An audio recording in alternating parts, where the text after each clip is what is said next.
기도하겠습니다. 하나님 아버지 감사합니다. 지난 일주일도 저희들을 지켜주시고 또 보호해 주시고 오늘 거룩한 주일 하나님께 나와 예배할 수 있도록 은혜 주신 것을 감사합니다. 많은 사람들 가운데 저희들을 택하셔서 하나님 나라의 일꾼이 되게 하여 주시고 특히 오늘 귀한 하나님께 영광의 찬송을 드리며 또한 말씀을 증거하려고 합니다.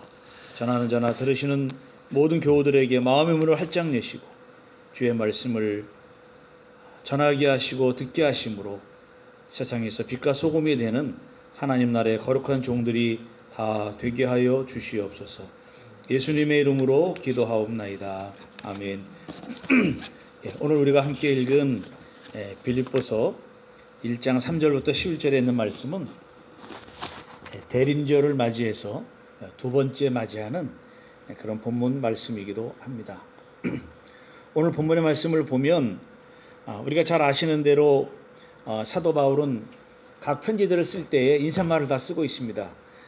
갈라디아서만 제외하고 다른 바울 서신들을 보면 상당히 정감이 넘치고 그리고 하나님의 은혜가 가득한 그런 말씀을 전하고 있는 것을 우리가 알 수 있습니다. 오늘 읽진 않았지만 1절, 2절에서도 풍성한 인사말을 교인들에게 전하고 있는 것을 우리가 보게 됩니다. 그런데 이 인사말에는 단순히 말로 전하는 수사적인 그리고 관용적인 표현이 아니라 어떻게 보면 신학적인 표현, 우리 기독교적인 가치관이 들어간 내용으로 가득 차 있는 것을 우리가 보게 되는데요.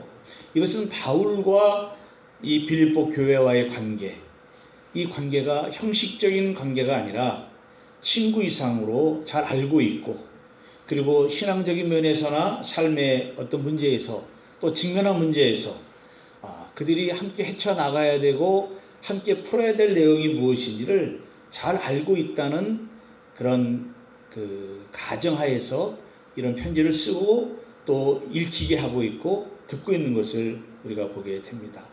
오늘 우리가 읽은 본문에서도요 그것을 발견할 수가 있는데 이 빌립보서 1장 3절부터 11절에 있는 말씀을 보면 특별히 여러분들에게 설명을 드리지 않아도 이 사도 바울의 마음을 우리가 읽을 수가 있습니다. 여기 보면 너희를 생각할 때마다 또 간구할 때마다 이런 표현들이 나오고 있지 않습니까? 이런 것들을 보면 그냥 어떤 단순히 물질을 주고 후원하고 받는 그런 관계가 아니라 상당한 그 친밀한 관계가 이루어지고 있었다라고 하는 것입니다. 그 3절 4절에 보면 그런 말이 있죠. 모든이라고 하는 단어가 사실 몇 번 나옵니다. 우리 한글 성경은 사실 이렇게 잘 표현을 하고 있지 못하고 있는데요. 영어 성경을 보면 I thank you my God every time 하고 이런 말들을 쭉 읽어가서 보면은요 모든이라고 하는 것이 많이 나오는데요. ESV 성경을 보면 이렇게 나옵니다. I thank you my God in all my remembrance. 이런 all이라는 단어가 들어가고요. 또 뒤에 보면 you all making my prayer with joy라고 하는 이런 모든이라고 하는 단어가 나옵니다. 우리 NIV 성경도 여기 보면 4절에 in all my prayers for all of you 나오지 않습니까? 이런 것처럼 몇 번 나오지 않지만 사실 헬라어 성경에는 모든이라는 단어가 여러 번 나오고 있는데요. 이 인사말에 이어서 감사의 인사를 사도 바울이 전하고 있는데 단순히 수사학적으로 청중들의 호감을 유도하거나 집중시키기 위한 방법으로 이런 언어를 썼다는 것이 아니라고 하는 것입니다. 이 로마 시대에는 사람들에게 감동과 동의를 이끌어내기 위해서 이런 수사적인 레토릭을 사실 많이 쓰고 있거든요. 그런데 오늘 본문의 이 저변에 3절부터 11절 저변에 흐르고 있는 그리고 이 흐르고 있는 것들을 살펴보게 되면 조금 전에도 생각할 때마다 간구할 때마다라는 표현을 했듯이 흐르고 있는 바울과 그리고 빌립보 교인들과의 관계가 무엇인가, 이것은 상당히 각별한 관계를 형성하고 있다고 말씀을 드렸잖아요. 그것이 무엇인지를 독자인 우리들에게 밝히고 있는 것을 우리가 찾아볼 수가 있습니다. 제가 보기에는 여기 너희를 생각할 때마다 간구할 때마다 나오고요. 또 8절에 가서 보시면 내가 예수 그리스도의 심장으로 너희 무리를 얼마나 사모하는지 심지어 하나님이 내 증인이 되었다. 이런 말씀이 있고요. 또 7절에 가서 보면 내가 너희 무리를 위하여 이와 같이 생각하는 것이 마땅하니 너희가 내 마음에 있다. 이렇게 표현을 하고 있습니다. 제가 보기에는 이런 표현을 쓰고 있는 것은 이 저변에 흐르고 있는 그런 것은 무엇인가? 진정성이라고 하는 것입니다. 이 진정성이라고 하는 것은 우리가 한문으로 치면 그 정에 이제 문제가 있는데요. 정이 우리가 정이 그립다, 애정이 그립다 그런 정정자를 쓰기도 하고 있고 또 하나는 바를 정자를 쓰고 있는데요. 여기서 제가 말씀드리는 것은 그 정, 우리가 말씀하고 있는 그 정이라는 그 단어하고 바를 정자가 같이 들어간 뜻의 진정성을 말을 하고 있습니다. 이걸 영어로는 authenticity라고 하는 단어를 쓰고 있고요. 또 이와 비슷한 단어로 우리가 신실성이라는 것이 있습니다. sincerity라고 하는 단어가 있는데요. 이 신실성은 자신에게 거짓되지 않으면서 타인에게도 진실하기를 원하는 태도, 이것이 우리가 신실성이라고 한다면, 진정성이라고 하는 것은 신실성처럼 자신뿐만 아니라 타인에게도 선하고 진실한 태도를 취하는 것뿐만이 아니라 자신의 진정한 자아를 실현하고자 하는 그 어떤 그 열정을 가로막는 사회적인 것들이 있습니다. 우리가 진정성을 행하려고 하는데 어떤 장애물들이 있잖아요.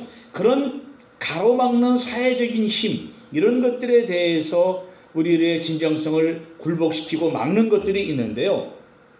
이런 것들에 굴하지 아니하고 자신의 진정성을 사람들에게 펼쳐나가는 것, 이것이 오늘 본문의 저변에 흐르고 있는 두 가지 큰 개념이다. 그것은 신실성과 진실성이다, 진정성이다라고 하는 것입니다.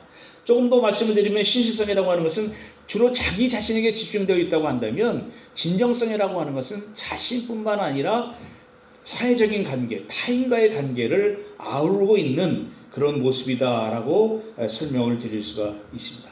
왜 그런가 하면 바울에게 있어서 진정성이라고 하는 것은 자신을 가다듬고 발견하고 개선시키는 그런 자신과의 밀접한 관계뿐만 아니라 동시에 공동체가 추구하는 가치에 중점을 두고 자신의 내면을 발전시켜 나가는 것을 말하고 있다라고 하는 것을 우리가 생각해야 되는 것입니다. 그러니까 우리가 신앙생활 하다 보면 나중에 또 말씀드릴지 모르겠지만은 주로 자신의 어떤 신앙의 영적인 면을 갈고 닦고 하는 이런 사람들이 사실 많이 있습니다. 그래서 주변을 돌아보지 못하고 그리고 생각하지 못하는 그런 사람들이 사실 예수 믿는 사람 중에 많이 있는데요. 오늘 본문에 보면 바울은 그런 것뿐만 아니라 공동체가 추구하는 가치가 무엇인지를 중점을 두고 생각하고 있다라고 하는 것입니다. 이것은 우리가 잘 아시는 대로 공동체는 교회를 말씀하고 있는데, 이 교회가 단순히 이렇게 우리가 모여서 예배하고 친교하고 하는 그런 교회가 아니라고 하는 것입니다. 그것은 다시 오실 예수님의 날을 대비해서 이 세상에 잘못된 것, 또 어지러운 것, 또 사람들이 우리가 어떻게 보면 아까 우리 찬송도 불렀지만은 위로받기를 원하는, 또 어떤 아픔 때문에 또 어려움을 겪고 있는 이런 분들이 있잖아요. 이런 분들을 위로해주고 격려해주고 또 바로 잡아주는 이런 넓은 관계까지 나아가는 것이 바울에게 있어서는 진정성이고, 그 진정성이 비록 바울이 지금 옥에 갇혀 있지만 빌립보 교인들과의 서신 교환을 통해서 그런 모습들을 충분히 나타내 주고 있다 하는 것입니다. 그렇다면 바울은 이 진정성의 근거를 어디에 두고 있는가? 철저하게 자신에게 두지 않고요, 하나님께 기초하고 있다는 것입니다. 그래서 하나님이 원하시는 그리스도의 모습을 담기를 원하는데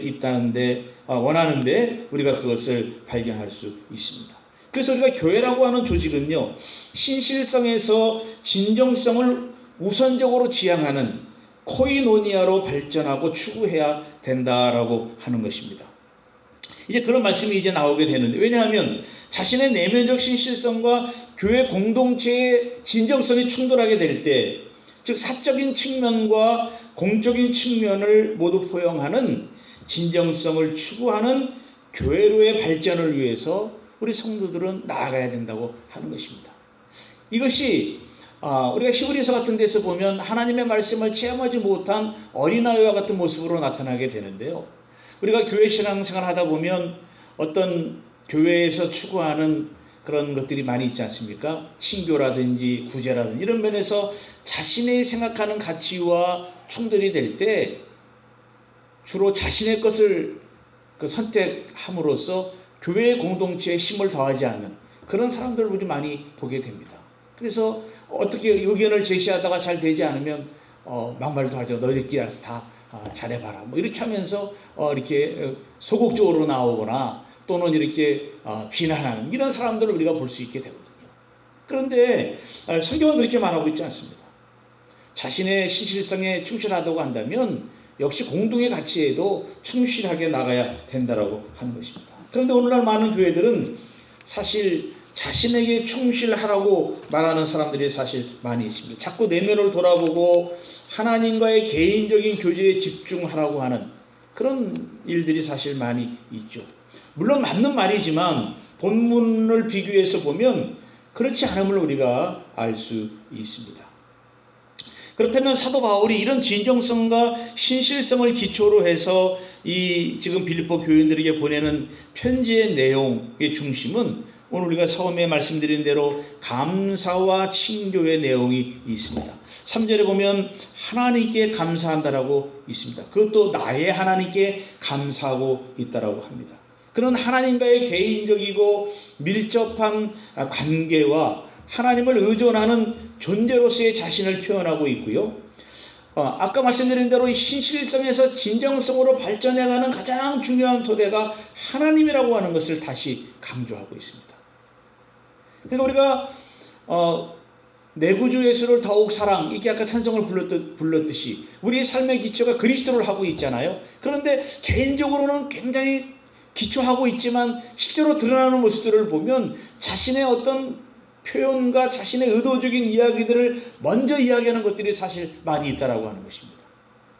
이제 여기에 대비해서 이제 사도 바울이 나의 하나님께 감사하고 있다라고 하는 것은 자신의 모든 근거가 하나님으로부터 비롯되어 있고, 그리고 자신의 모든 행위의 어떤 출발점과 나가는 것이 사도행전 9장에서 만났던 그리스도의 계시를 통해서 이루어지고 있고, 자신이 전하고 있는 바울의 그 복음의 기원이 예수님에게 출발하고 있다는 것을 다시 한번 우리들에게 말씀하고 있습니다. 그렇다면 사도 바울이 하나님께 감사하고 있는 그 이유가 무엇인가? 첫째는 내가 여러분을 기억하기에 그렇다 말씀하고 있습니다.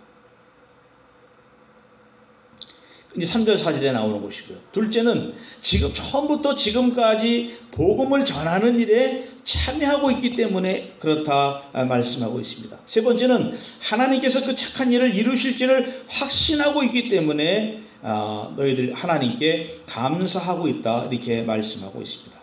너희가 첫날부터 이제까지 복음을 위한 일에 참여하고 있기 때문이라. 너희 안에서 착한 일을 시작하신 이가 그리스도 예수의 날까지 이루실 줄을 우리가 확신하노라 이렇게 설명하고 있습니다.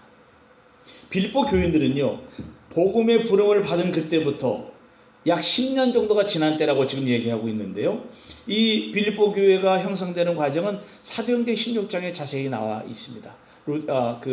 자주장사 루디아를 만나면서 빌립보 교회가 형성이 되지 않습니까? 그러니까 그때부터 10년이 지나서 지금 로마의 감옥에 갇혀서 이 편지를 쓰던 시기까지 바울과 빌립보 교인들은 복음을 전하는 일에 참여했습니다.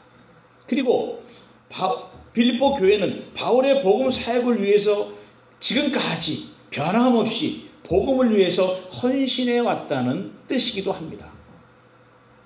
그런데 여기서 우리가 눈여겨보아야 할 단어는 5절에 있는데요. 너희가 첫날부터 이제까지 복음을 위한 일에 참여하고 있기 때문이라 그랬습니다. 참여하고 있기 때문이라. 영어로 보시면 because of your partnership in the gospel from the first day until now라고 그랬거든요. 여기 보시면 파트너십이라고 하는 단어가 나옵니다. 개역 성경을 보면 어떻게 번역을 하고 있는가 하면요, 첫날부터 이제까지 복음에서 너희가 교제함을 인합니다. 개역개정 성경은요, 복음을 위한 일에 참여함이라고 번역을 하고 있고요. 새번역 성경은 여러분이 첫날부터 지금까지 복음을 전한 일에 동참하고 있기 때문이라. 그러니까 참여했다, 교제했다, 동참했다라는 것으로 지금 그 번역을 하고 있습니다. 영어 성경인 NASB는 participation이라고, 역시 참여했다는 뜻이죠. ESV는 파트너십, NIV랑 똑같이 하고 있죠. 그런데 헬라어를 찾아보니까 이것이 코이노니아로 나와 있습니다. 코이노니아. 대부분 우리 코이노니아 그러면 펠로우십, 교제나 친교로 많이 알려져 있지 않습니까? 그렇지만 본문에서는 매우 중요하게 사용을 하고 있는데, 단순히 안부를 묻는 인사의 교제. 여러분들이 예수를 처음 믿을 때부터 10년이 지난 지금까지 복음을 전한 일에 헌신했습니다. 참여했습니다. 이렇게 단순한 인사의 교제가 아니라고 하는 것을 우리가 알 수 있는데요. 이 코이노니아의 동사는 코이노네오라고 하는 뜻을 가지고 있는데, 쉐어, 다른 사람들과 무엇을 나누다라는 뜻을 가지고 있습니다. 나누어줬다라고 하는 것이죠. 그러니까 얼핏 생각해 보면 복음을 나누어 줄 수도 있고요. 전하는 것이니까. 그런데 사도행전 4장 23절에 가서 보면 모든 것을 함께 나누는 것으로 사용이 된 것을 보면 단순히 복음만을 나누는 것이 아니라고 하는 것입니다. 그래서 초대교회 사도들 또는 교회 지도자들의 첫 번째 리더십은 무엇인가 하면요, 나누는 데 있었다고 합니다. 무엇을 나누었겠습니까? 예수를 믿고 나서 그 빈곤함을 겪는 사람들이 있었습니다. 왜냐하면 지난번 말씀드린 대로 사업을 해야 되는데 왕따를 당할 수도 있잖아요. 그래서 직업을 잃어버리거나 물질이 없거나, 또는 이 초대교회에서는 연약한 사람들을 많이 도와주었거든요. 그 세 사람이잖아요. 고아나, 가구, 나그네. 이 세 종류의 사람들을 도와주었는데요. 이런 사람들을 위해서 성도들은 물질을 교회에 가지고 왔습니다. 그래서 사도들의 발 앞에 두었다는 그런 표현이 있잖아요. 그런 것처럼 이제 자신들이 쓰고 남는 것, 또는 아껴서라도 사도들 앞에, 교회 지도자들 앞에 가지고 오면 지도자들은 그것을 적절하게 교회 안에 어려움을 겪는 사람들에게 나누어 주었고, 그리고 어려운 사람들을 도와주는 일에 동참했다라고 하는 것입니다. 그래서 명사형으로 쓰인 코이노니아는 문자적으로는 참여하는 삶이고, 사회적으로 이것을 보면 금전적인 것을 나누는 것이고, 그리고 이것을 참여하는 것이고, 또 한 가지 중요한 것은 이 코이노니아 뜻에는요, 성찬에 참여하는 것. 우리가 오늘 성찬식을 하지 않습니까? 그러니까 성찬에 참여한다라고 하는 것은 그리스도와의 긴밀한 연합의 관계로 들어가는 것을 쓸 때 이 코이노니아라고 하는 단어를 썼다고 하는 것입니다.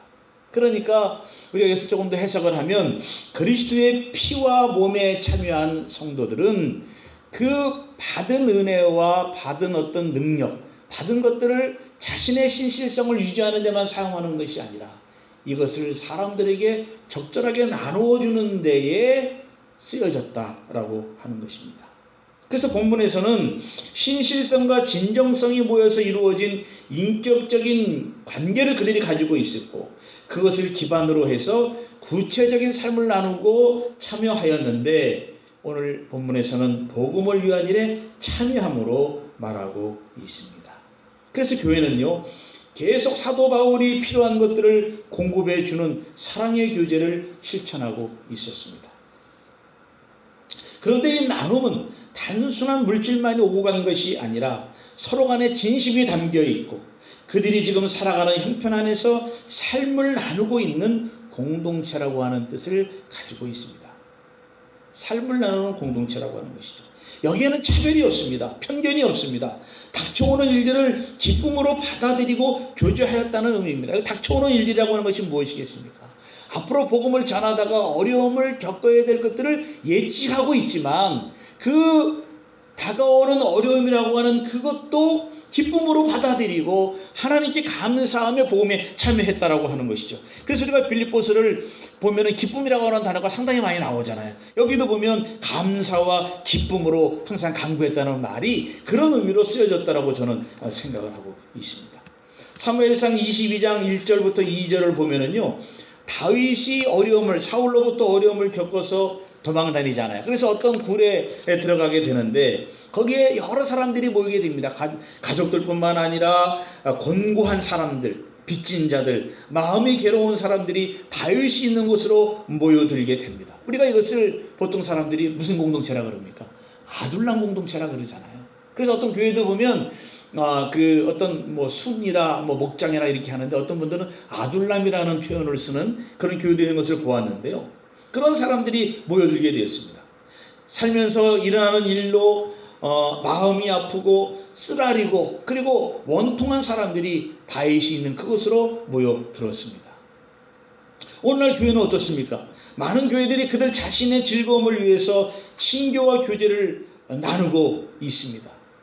어떻게 보면 이것은 성경이 말하는 진정한 의미의 코이노니아는 결코 아닙니다. 진정한 친교는 어렵고 힘든 이들이 모여드는 곳에서 시작되고 나누어 줌으로써 교회는 세상에서 밀려난 사람들에게 아둘람 공동체로 어떤 대안의 공동체로 구성되는 것이 교회라고 볼 수가 있습니다.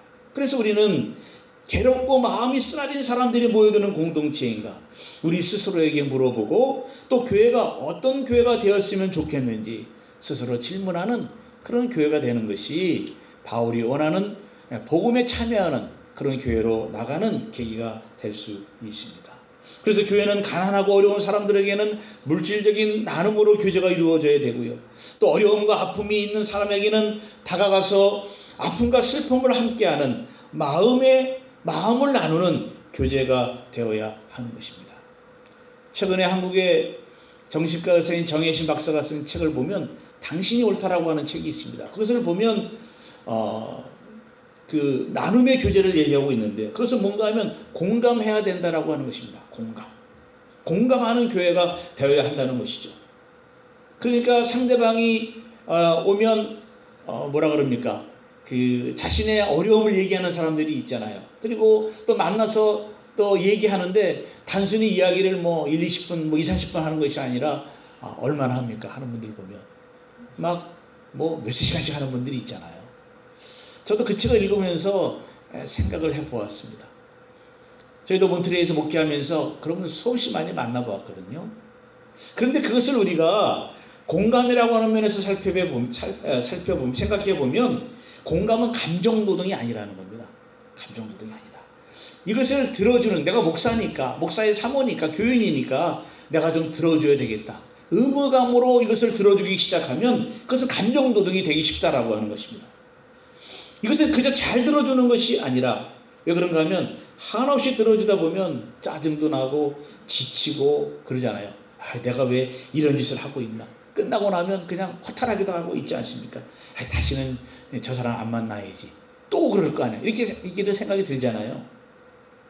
그런데 공감은 나를 탈진하게 만드는 것이 아니고 상대방을 통해서 내가 치유받는 기회로 여겨야 된다. 이렇게 말을 하고 있습니다.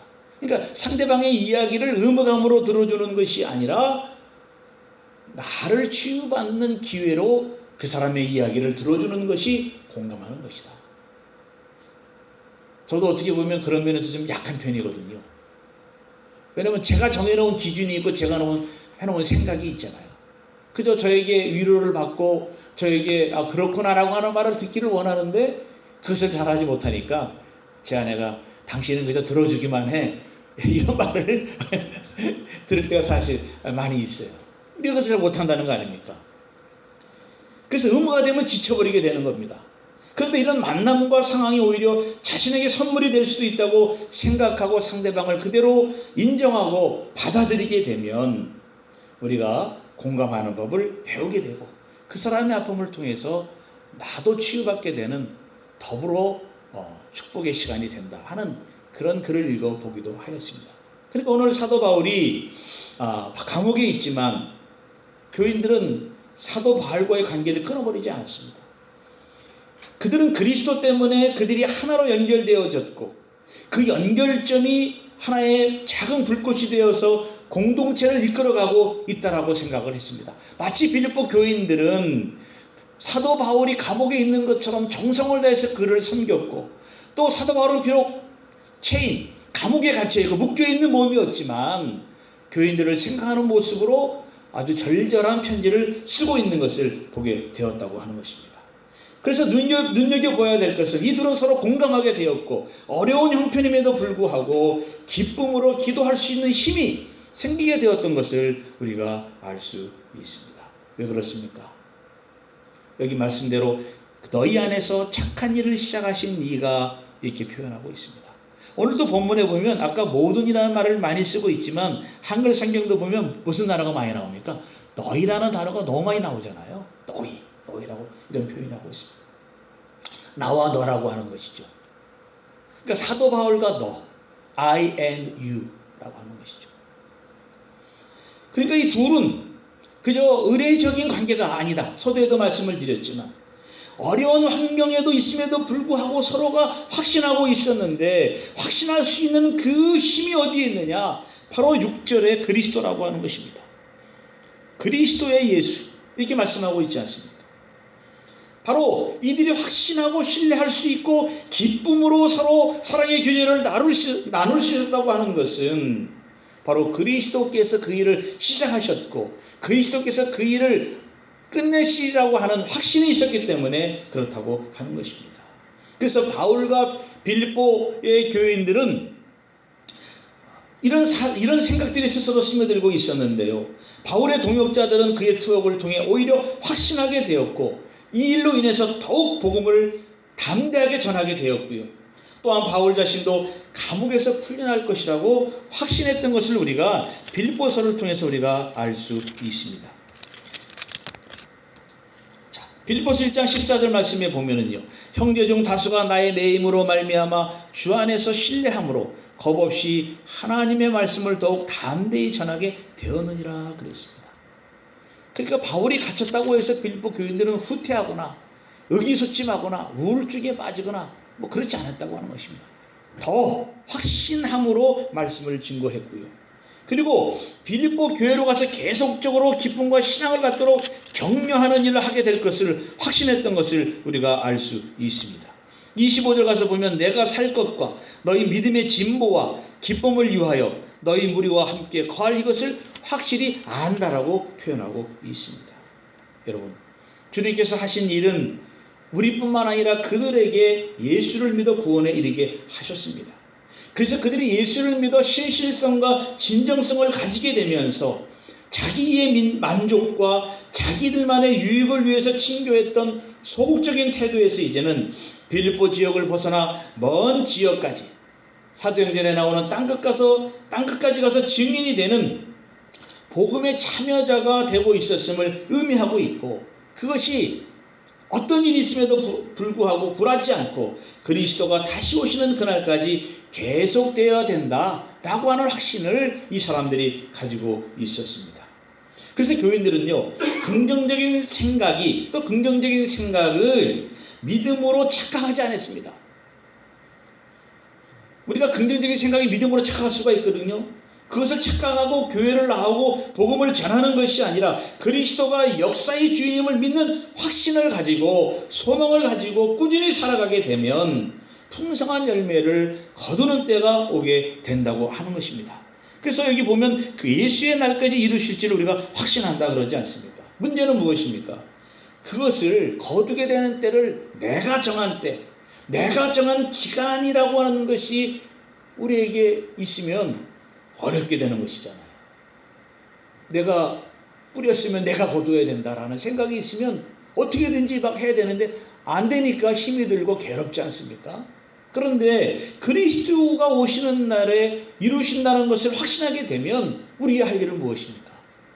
우리 할 일은 쉬지 말고 기도하고 끊임없이 나가서 씨를 뿌리는 일에 애를 쓰면 되는 것이에요.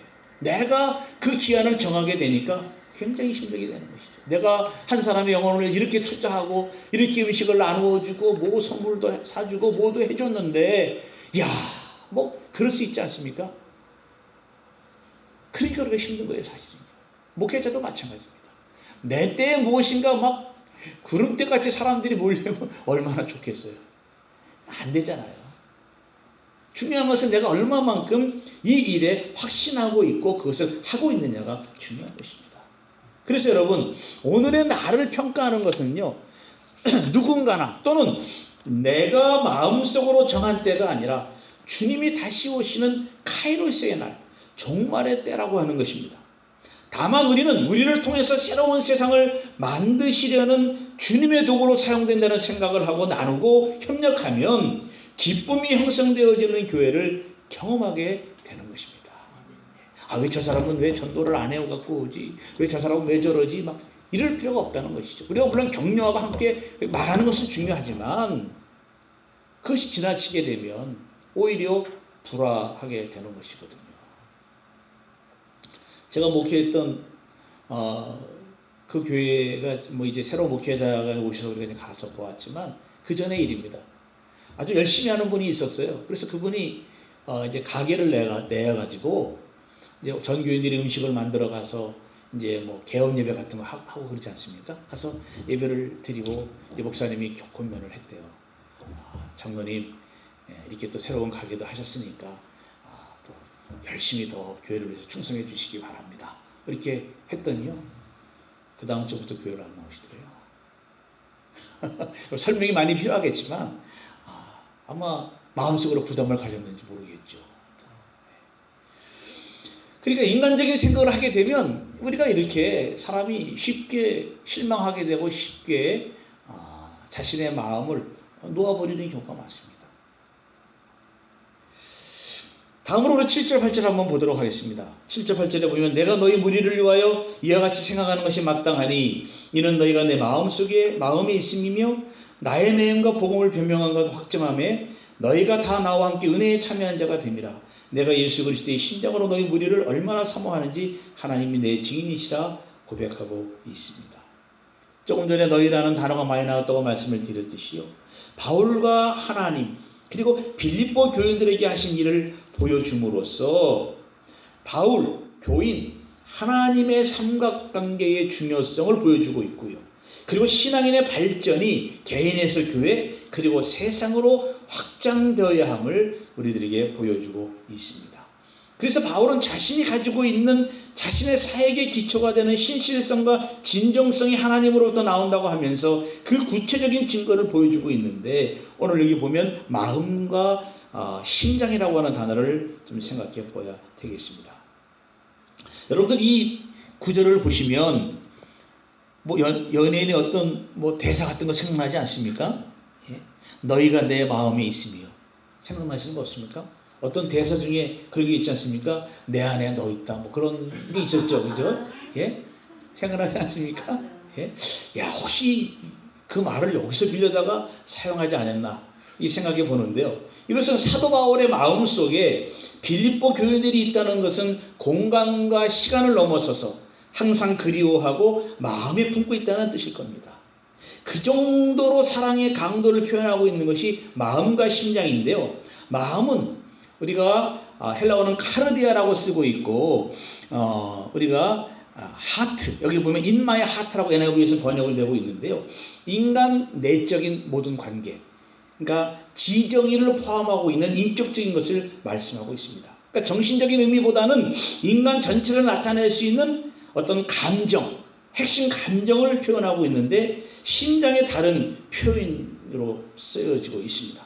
또 하나 심장은요, 스클란카논이라고 하는 건데요, 인간의 내장 전체를 표현하기도 합니다. 우리가 단장의 아픔을 겪는다, 그런 표현이 있잖아요. 거기서 장은 우리의 그 대장이 끊어지는 듯한 아픔이잖아요.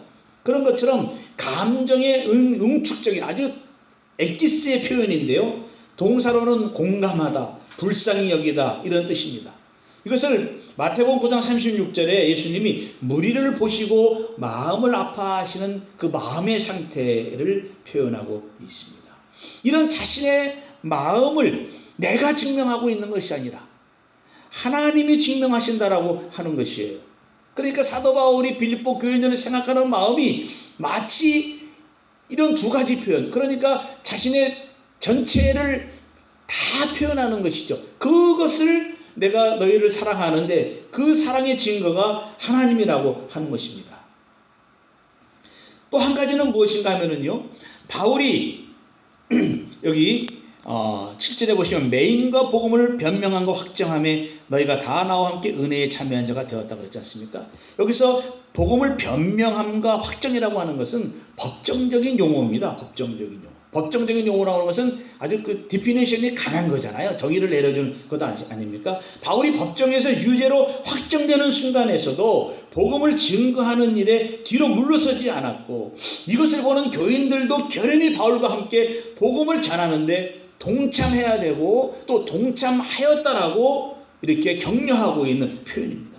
사실 쉬운 일이 아니죠. 지금 권력이 위협하고 삶이 위태로워지는데 누가 입을 열겠습니까? 그렇지만 바울은 착한 일을 시작하신 그리스도의 가치관 때문에 그의 나라가 감옥에 갇히거나 육체의 어려움을 겪게 되는 로마의 힘보다 더 우월하다고 스스로 증거하면서 그것이 은혜라고 감사하고 기뻐하면서 편지를 보내고 있고, 그런 일에 함께 우리 동참하자라고 빌립보 교인들을 격려하고 용기를 주고 있습니다.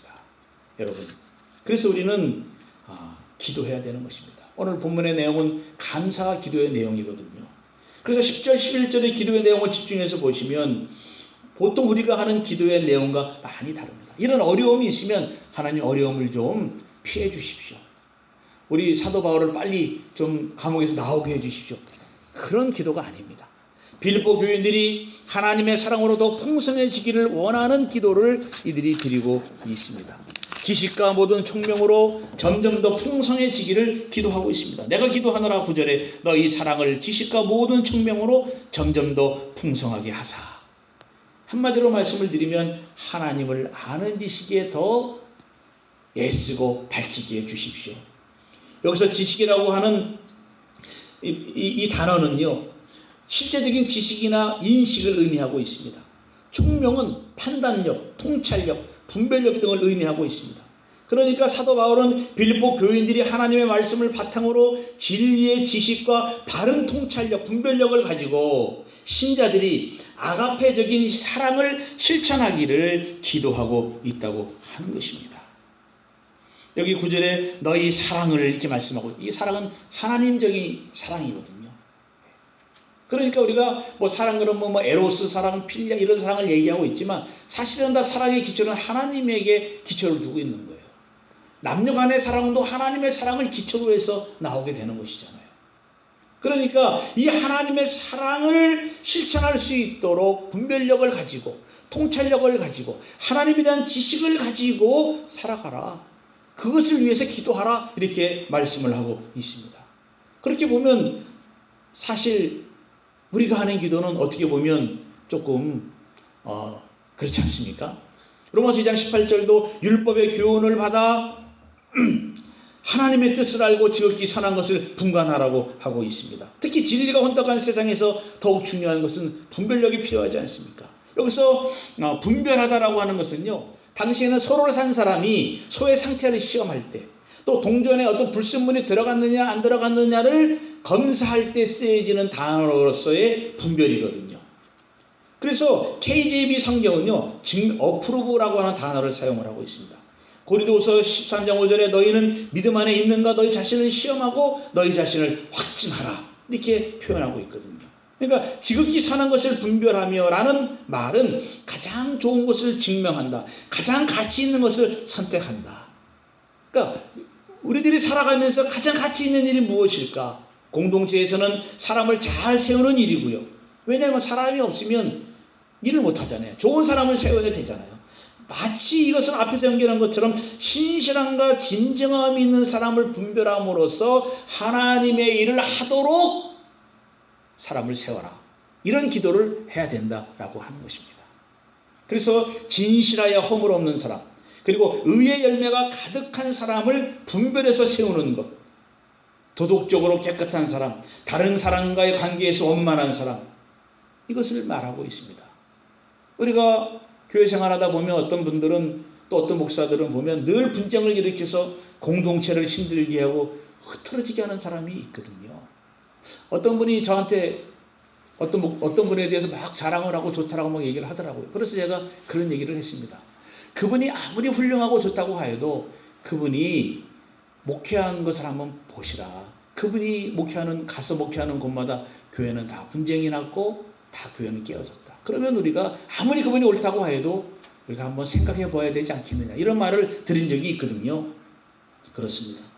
의로운 열매를 맺는 사람이 필요한 것이죠.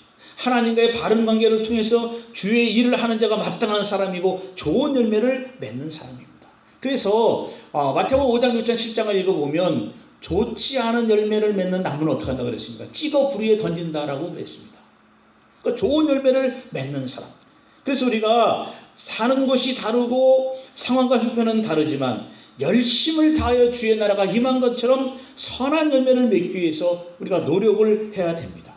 바울은 지금 감옥에서 있고 교인들은 예배를 드리고 서로 다른 공간에 있지만 그러나 같은 마음을 가지고 주님의 마음이 가득한 모습으로 서로를 축복하며 위로하며 용기를 주고 있는데 그것은 하나님이 원하시는 선한 열매, 의의 열매가 가득하기를 원하는 모습으로 기도를 하고 있습니다.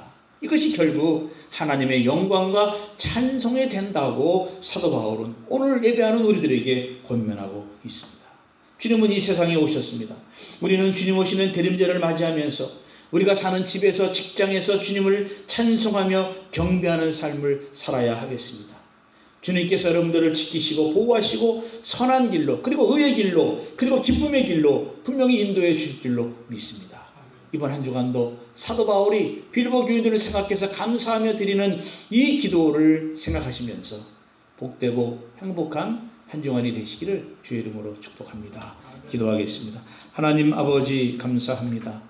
오늘의 말씀을 통하여 사도 바울처럼 본인에게는 신실함과 또 다른 분들에게는 진정함을 가지고 주의 복음을 증거하는 거룩한 수명교회 교우들이 다 되도록 축복하시고 인도해 주시옵소서.